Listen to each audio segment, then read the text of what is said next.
These Nelk Boys. Nelk Boys. Tell me about this. Yeah, so these guys, it's pretty much everywhere. Everyone knows. It's embarrassing. It's ridiculous. Imagine, Hitler being alive and you inviting him to your podcast During the Holocaust. during the Holocaust. That's what this is. That's crazy. Pretty much. But they invited Netanyahu during a crazy time. We're like 2 years into the genocide, They invited this guy, a war criminal. Well, basically what it was is it felt like a favor to Trump, The White House, they mentioned this. The White House PR department asked them to do this episode. They set up the background. They set up the flags. There was like 20 people in the room. They gave him a script.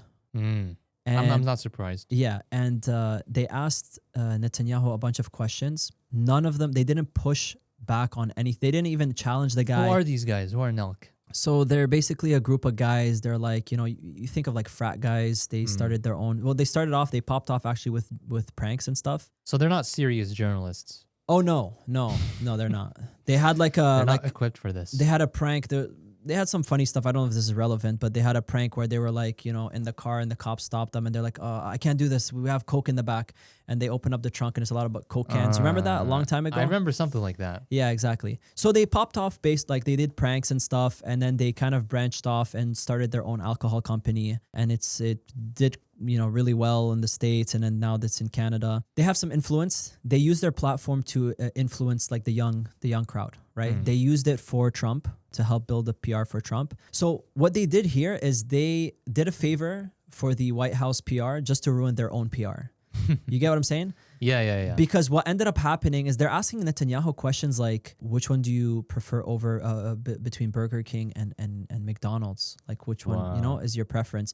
In a time where people are starving, where the guy that you're asking is starving people to death. It's satirical. It's like, for me as an outside viewer, I almost see it like counterproductive. I don't know who thought that this would be good PR.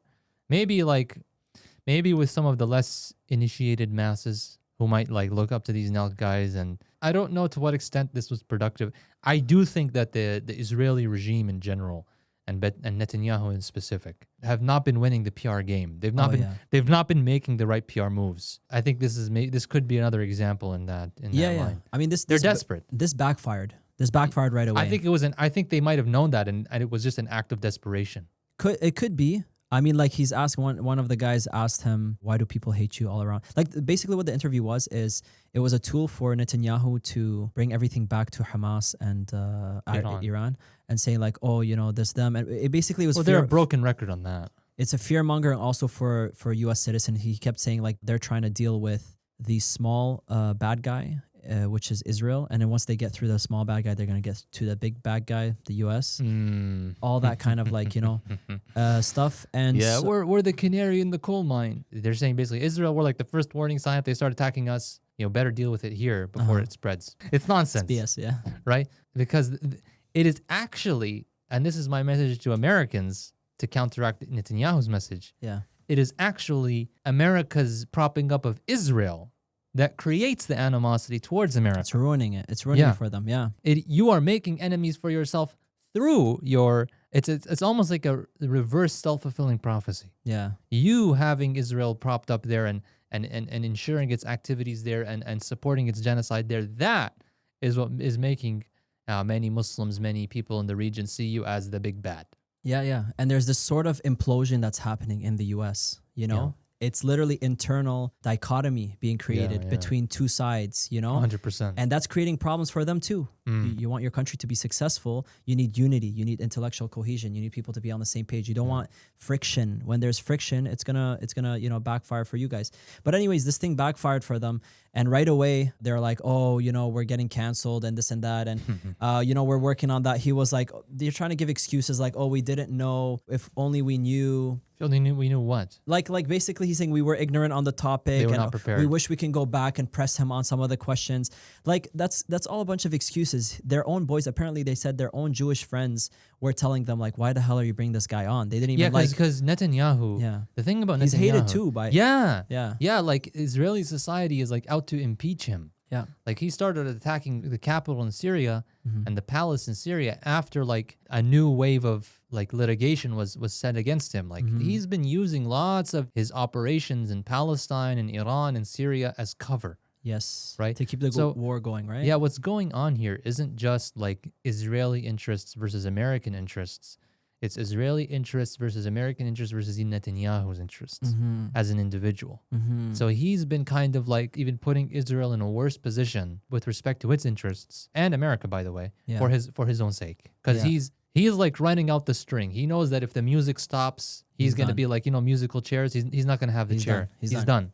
Right. I remember, we have to double check this, but I remember a while ago he had some charges against him for something that happened. His wife and his lawyer were on a plane and crashed randomly, and they were witnesses for the case against him. I think when he goes down as president, right now he has immunity as being running the sovereign country, sovereign immunity. But once his status is taken away, then he's going to be dealt with regular. It's crazy to me that in so many Western countries there are arrest warrants on Netanyahu. Like if he sets foot there, European leaders like Macron, they said yes, we will enforce this. So that's like Israel reaching pariah status. Yeah. I think this kind of podcast was kind of an act of desperation against the turning of the youth against, 100%. Israel and Netanyahu. France is starting to push for recognizing an independent state for Palestine. Canada's following suit as well. France has never been a friend of the Muslim people. So I think he's trying to be nice now because his wife's situation. You heard about that? Bridget? Yeah. Let's not get into Let's not get into it. But like, I think he's trying to push the attention away from him. And family. I think that's just Candace Owens like having her own tinfoil hat moment. Yeah, I don't believe it could be. That. I could be. But anyways, now they're trying to fix their PR. They're talking to Khabib's manager Ali, and they're gonna try to line up another interview or podcast where they bring someone that can actually be on the other side of things. I'm sure they're gonna have a lot of good questions for that person. Now they're more prepared, hopefully. So I don't know. Hopefully this turns around. It was good because it backfired anyways. It's a nothing burger. I think like again, it was just an act of desperation. I don't think there will be a lasting impact of this podcast. I think it will just kind of be eaten up by the news cycle. Yeah. But it's just interesting to look at how Netanyahu is thinking. Garbage. You look at him, bro. He literally looks satanic. SubhanAllah. It shows in the faces. Yeah. There was one more video I wanted to react on, but he like one clip in the thing where he goes like, "Oh, you guys can't say whatever you guys don't have freedom of expression? No? Why can't you? Why can't you?" Yeah, right, man. Like you have a whole script prepared for them. You're telling them you can't, speak your mind. Anyways, yeah. Yeah. They honestly probably needed that script too, because they don't know what to do with the head of state. They don't know what to do with the Netanyahu. They shouldn't have had the show or the episode on in the first place if they don't know anything about it, like, and they know this is controversial. They know they're interviewing just a war criminal. opportunistic. They just wanted the opportunity. They wanted to. Well, it should have been better prepared, but yeah.